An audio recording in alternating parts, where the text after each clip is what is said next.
जय गुरुदत्त श्री गुरुदत्त श्री गणपति सच्चिदानंद सद्गुरुभ्यो नमो नमः।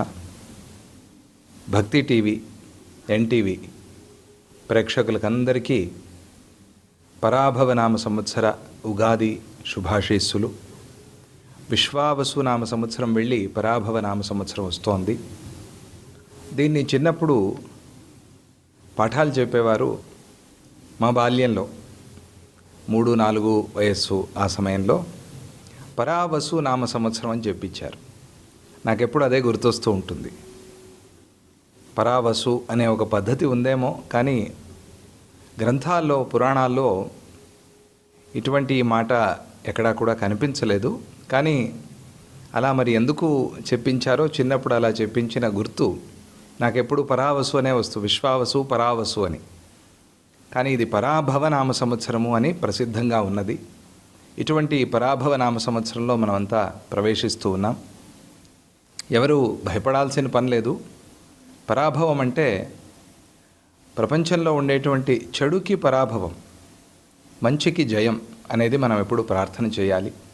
అలాగే మనలో ఉండేటువంటి కామక్రోధాది దుర్గుణాలకు పరాభవం, సద్గుణాలకు జయం అనేదాన్ని మనం ప్రార్థన చేయాలి. అందుకోసమే ఈ ఉగాదిని మనం ఆచరించుకుంటూ ఉన్నాం.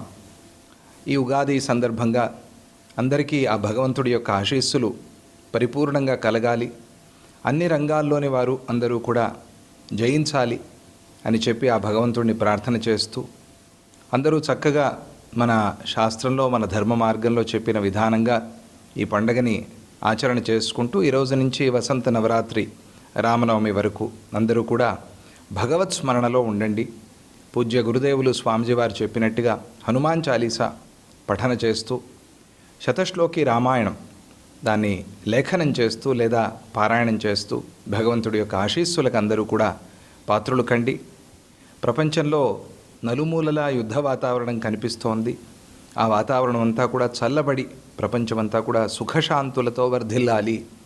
మన భారతదేశము సుభిక్షంగా ఆనందంగా సంతోషంగా భారతీయులందరూ కూడా ఆనందంగా సంతోషంగా ఉండాలి అని మనం ఈ ఉగాది రోజు ప్రార్థన చేద్దాం.